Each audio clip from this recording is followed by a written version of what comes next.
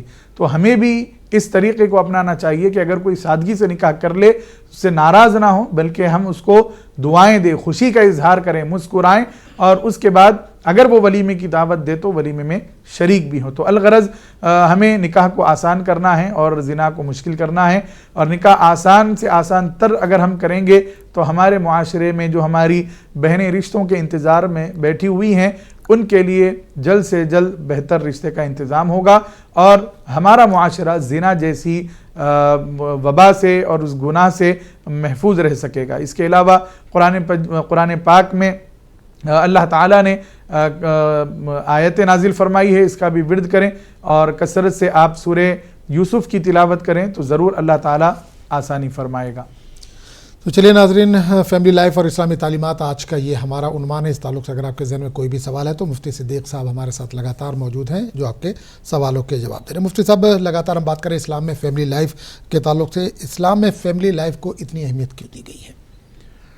محترم ناظرین و سامعین، یقیناً اسلام میں فیملی لائف کو بہت زیادہ اہمیت دی گئی ہے۔ اس کی وجہ یہ ہے کہ اس سے ایک تو خاندانی نظام مضبوط ہوتا ہے، ایک دوسرے کا ہم احترام کرتے ہیں، ایک دوسرے کا مصیبتوں میں، تکلیفوں میں، پریشانیوں میں ہم ساتھ دیتے ہیں، اور ان رشتوں کے تقدس کو ہم اپنے ملحوظ خاطر رکھتے ہیں اور اس کے مطابق زندگی گزارتے ہیں۔ یہ اللہ تعالیٰ نے نظام بنایا ہے، اور اللہ نے ابھی جیسے ہم نے شروع میں خطبہ مسنونہ میں آیت سنائی آپ کو کہ اللہ تعالیٰ نے فرمایا کہ ہم نے انسانوں کو ایک مرد اور ایک عورت سے پیدا کیا ہے، اور ہم نے ان کو قوموں اور قبیلوں میں تقسیم کیا ہے تاکہ ایک دوسرے کو پہچانیں۔ اور اس آیت مبارکہ سے ہم کو یہ پتہ چلتا ہے کہ ہمیں اللہ تعالیٰ نے ایک خاندان دیا ہے، اس کا ہمارے پاس بے انتہا اہم ہونا لازمی ہے، ضروری ہے۔ ہمیں چھوٹی چھوٹی باتوں پر خاندان سے علیحدگی اختیار کرنا یہ مناسب نہیں ہے۔ خاندان کا بہت زیادہ رول ہوتا ہے، کردار ہوتا ہے کسی بھی خاندان کے فرد کی تعمیر میں، اس کے ترقی میں، اور اس کے دنیاوی اور اخروی کاموں میں ہم اس کی مدد کر سکتے ہیں، کیونکہ اللہ تعالیٰ نے قرآن مجید میں ارشاد فرمایا کہ تعاونوا علی البر والتقوی، کہ نیکیوں اور پرہیزگاری کے کاموں پر ایک دوسرے کی مدد کرو۔ ولا تعاونوا علی الاثم والعدوان، گناہوں اور سرکشی کے کاموں پر ایک دوسرے کی مدد مت کرو۔ تو جب ہم خاندان میں ہوتے ہیں تو خاندان کی وجہ سے ہم نیکیوں کی طرف جاتے ہیں، اور خاندان کے بیک گراؤنڈ کی وجہ سے، خاندان کے بڑے بزرگ حضرات کی وجہ سے ہمیں زندگی گزارنے کا ایک تجربہ ملتا ہے، سلیقہ ملتا ہے۔ ہم اپنے بڑوں سے ایکسپیرینس لے سکتے ہیں، جب وہ اپنا تجربہ ہم سے شیئر کرتے ہیں تو ہمیں پتہ چلتا ہے کہ لائف کے جو چیلنجز ہیں ان کو کس طریقے سے ہمیں ڈیل کرنا چاہیے، کس طریقے سے ان کے ساتھ ہمیں معاملات کرنا چاہیے۔ تو یہ خاندان والے ہوتے ہیں جن کی وجہ سے ہمیں دنیا میں بھی اچھی زندگی ملتی ہے، اور خاندان والے نیک ہوں تو آخرت میں بھی اچھی زندگی ملے گی۔ بالکل، انشاءاللہ۔ ایک کالر ہمارے ساتھ جڑ گئے، ان سے بات کریں گے۔ جی السلام علیکم۔ السلام علیکم ورحمۃ اللہ وبرکاتہ۔ وعلیکم السلام ورحمۃ اللہ وبرکاتہ۔ جی بھائی، کہاں سے بات کر رہے ہیں؟ جی میں حافظ موئی بات کر رہا ہوں سنگریڈی سے۔ جی بھائی، سوال کیجیے، کیا جاننا چاہتے ہیں؟ سوال یہ ہے کہ اذان اور اقامت سے پہلے درود شریف کرنا پڑتا ہے، کیونکہ عام طور سے مسجدوں میں اذان سے پہلے اور اقامت سے پہلے درود پاک پڑھا جاتا ہے، اور بعض لوگ اعتراض بھی کرتے ہیں، تو یہ درود پاک پڑھنا پڑتا ہے۔ چلیے بالکل انشاءاللہ جواب دیا جائے گا۔ بہت بہت شکریہ، آپ نے کال کیا۔ تو اذان اور اقامت کے تعلق سے انہوں نے کہا تھا کہ جو بھی اذان دی جاتی ہے، اقامت کی جاتی ہے، اس سے پہلے درود شریف پڑھا جاتا ہے، تو کیا کہیں سے ثابت ہے؟ یہ دے سکتے ہیں؟ کچھ لوگ اس پر اعتراض کرتے ہیں، ان کا کہنا ہے۔ بسم اللہ الرحمن الرحیم۔ محترم ناظرین و سامعین، اللہ تعالیٰ نے قرآن مجید میں مطلقاً ارشاد فرمایا ہے کہ اے ایمان والو، تم حضور پاک علیہ الصلوۃ والسلام پر درود اور سلام پڑھو۔ تو درود و سلام پڑھنے کے لیے، یعنی درود پڑھنے کے لیے جس میں سلام بھی شامل ہوتا ہے، تو یہ پڑھنے کے لیے کوئی خاص وقت نہیں ہے، ہر وقت پڑھا جا سکتا ہے، لیکن خاص طور پر اذان اور اقامت سے پہلے پڑھنا، اس کی شرعی حیثیت کیا ہے؟ تو اس بارے میں علماء کرام نے واضح طور پر یہ لکھا ہے کہ ہمیں اذان اور اقامت ایسے ہی کہنا چاہیے جس طرح حضور اور صحابہ کرام سے ہم تک منقول ہوئی، یعنی بغیر درود شریف کے اذان اور اقامت ہمیں کہنی چاہیے۔ اگر کہنا چاہتے ہیں، درود پڑھنا چاہتے ہیں، حضور سے محبت کا اظہار کرنا چاہتے ہیں، تو پھر علماء کرام نے یہ بھی بیان فرمایا ہے، چونکہ یہ ناجائز نہیں ہے تو یہ بات احتیاطاً بیان فرمائی ہے کہ اذان اور اقامت دونوں کے درمیان، اذان سے پہلے اور اقامت سے پہلے درود جب ہم پڑھتے ہیں تو دونوں کے درمیان، درود اور اذان کے درمیان، درود اور اقامت کے درمیان اتنا وقفہ ہو کہ لوگ یہ سمجھ جائیں کہ یہ درود جو پڑھا جا رہا ہے یہ اذان کا اور اقامت کا حصہ نہیں ہے، یہ درود الگ ہے، پھر اذان اور اقامت دینا الگ ہے۔ اگر اس طریقے سے عمل ہے تو بالکل کیا جا سکتا ہے، کیونکہ حضور پاک علیہ الصلوۃ والسلام پر درود و سلام پڑھنے سے اللہ تعالیٰ نے کسی وقت کو خاص نہیں کیا ہے، آپ جب چاہیں پڑھ سکتے ہیں، اذان سے پہلے بھی پڑھ سکتے ہیں، اقامت سے پہلے بھی پڑھ سکتے ہیں، لیکن احتیاط اتنی ضروری ہے ہماری آنے والی نسلوں کو یہ پتہ چلے کہ اذان اور اقامت الگ ہے، درود پڑھنا الگ ہے، دونوں کے درمیان کچھ فاصلہ، کچھ توقف ضروری ہے۔ ایسا نہیں کر سکتے ہم کہ درود زور سے پڑھے اور وہ ختم کرتے ہی اذان دے رہے ہیں، درود زور سے پڑھے اور وہ ختم کرتے ہی اقامت دے رہے ہیں، لوگ یہ سمجھ رہے ہیں کہ شاید یہ سنت طریقہ ہے کہ اسی طریقے سے اذان دینا چاہیے، اسی طریقے سے اقامت دینا چاہیے۔ ایسا نہیں ہے، بلکہ درود پڑھنے کے لیے کوئی وقت مقرر نہیں ہے، اسی لیے آپ اس وقت پڑھ رہے ہیں۔ اللہ تعالیٰ نے آپ کو اذان دینے کا موقع دیا، اقامت کہنے کا موقع دیا، شکرانے کے طور پر جس حبیب کے صدقے آپ کو یہ موقع ملا ہے ان پر درود پڑھنا چاہتے ہیں، اس نیت سے تو درود پڑھ سکتے ہیں، لیکن یہ خیال رکھیں کہ یہ درود نہ اذان کا حصہ ہے اور نہ اقامت کا حصہ ہے۔ اگر یہ پڑھ رہے ہیں تو دونوں کے درمیان کچھ وقفہ اور کچھ توقف بھی ضروری ہے تاکہ لوگوں کو یہ معلوم ہو کہ اذان الگ ہے، درود الگ ہے۔ ایسا نہیں ہونا چاہیے کہ اذان اور اقامت سے پہلے زور سے درود پڑھ کے بغیر وقفے کے اذان اور اقامت کہی جا رہی ہے اور سننے والے یہ سمجھ رہے ہیں کہ شاید یہ سنت طریقہ ہوگا۔ بہتر یہی ہے کہ جس طرح حضور سے، صحابہ سے ہم کو اذان ملی ہے ویسے ہی اذان دی جائے، اسی میں زیادہ برکتیں ہیں۔ لیکن اگر کوئی پڑھنا چاہتا ہے درود، اس میں کوئی ممانعت بھی نہیں ہے۔ اس بات کا خیال رکھیں کہ وقفہ ضروری ہے، وقفہ ضروری ہے، اس بات کا ضرور خیال رکھیں۔ اور یہ کوئی لڑائی جھگڑے کی بات نہیں ہے، اعتراضات وغیرہ نہ کریں۔ اعتراض اسی وقت ہوتا ہے جب ہم اذان، اقامت اور درود کو ملا دیتے ہیں، ایک ساتھ پڑھ لیتے ہیں، تو پھر اس سے اعتراضات ہوتے ہیں، کیا یہ قرآن سے ثابت ہے، کیا یہ حدیث سے ثابت ہے، کیا یہ صحابہ سے ثابت ہے؟ یقیناً اذان سے پہلے یا اقامت سے پہلے درود پڑھنا صحابہ سے تو ثابت نہیں ہے، لیکن اگر کوئی پڑھنا چاہتا ہے تو وقفہ لازم قرار دیا گیا ہے، وقفہ ضروری کریں۔ ایک بہن کا کال تھا دہلی سے شادی کے تعلق سے، جس پر ہم نے نکاح کو آسان کرو اس پر تو تفصیلی بیان کیا، لیکن ان کا یہ سوال تھا کہ کچھ دعا ہے، کچھ آیت ہے قرآن شریف کی، اگر وہ پڑھنے جس سے رشتے میں آسانی ہو۔ جی، تو بسم اللہ الرحمن الرحیم۔ محترم ناظرین و سامعین، قرآن پاک کی آیت ہے ربی انی لما انزلت الی من خیر فقیر، ربی انی لما انزلت الی من خیر فقیر۔ اس آیت کو آپ کثرت سے پڑھا کریں۔ اس کے علاوہ نماز عشاء کے بعد اول و آخر 11 مرتبہ درود شریف پڑھیں اور 101 مرتبہ یا لطیفو یا لطیفو یا لطیفو کا ورد کریں، تو اللہ تعالیٰ ضرور رشتوں کے لیے آسانی فرمائے گا اور رشتوں میں جو رکاوٹیں ہوں اس کو دور فرمائے گا۔ ضروری ہم پر یہ ہے کہ ہم نمازوں کی پابندی کریں۔ ہم بار بار ہمارے ناظرین کو یہ بتا رہے ہیں کہ آپ کوئی بھی وظیفہ پڑھیں، اس وظیفے کی برکت آپ کو اسی وقت ملے گی جب آپ نمازوں کی پابندی کریں گے۔ تو نمازوں کی پابندی کے ساتھ وظیفہ پڑھیں، رب انی لما انزلت الی من خیر فقیر، اور 101 مرتبہ نماز عشاء کے بعد یا لطیفو یا لطیفو یا لطیفو کا ورد کر کے دعا کریں۔ یہ مجرب دعا ہے، ضرور رشتے آسان ہوں گے اور رشتوں کے لیے پہل ہوگی اور رشتہ جلد سے جلد جڑ جائے گا۔ اللہ تعالی ہماری مسلم بہنوں کے لیے بہتر سے بہتر رشتوں کا جلد سے جلد انتظام فرمائیں۔ چلیے، فیملی لائف اور اسلامی تعلیمات ناظرین، آج کا یہ ہمارا عنوان ہے۔ اگر آپ کے ذہن میں کوئی بھی سوال ہے تو بلا جھجک آپ کال کر سکتے ہیں۔ مفتی صدیق صاحب ہمارے ساتھ موجود ہیں جو آپ کے سوالوں کے جواب دے رہے ہیں۔ مفتی صاحب، کیونکہ آج ہم بات کر رہے ہیں فیملی لائف کے تعلق سے، اسلامی خاندان اور مغربی خاندان کے تعلق سے اگر ہم بات کریں یا دونوں کا تجزیہ کریں تو کیا محسوس کرتے ہیں آپ؟ بسم اللہ الرحمن الرحیم۔ محترم ناظرین و سامعین، اسلامی لائف اور ویسٹرن لائف میں بہت بڑا فرق ہے۔ ہم کو اسلام نے خاندان کا ایک نظام دیا ہے جو وہاں پر موجود نہیں نظر آتا ہے۔ ویسٹرن کنٹریز میں آپ جائیں تو وہاں پر کوئی ایسی فیملی لائف کا تصور نہیں ہے، بلکہ وہاں پر اپنی مرضی کے لوگ مالک ہوتے ہیں کہ جس کے ساتھ چاہیں وہاں پر کچھ دنوں کے لیے رہ جاتے ہیں،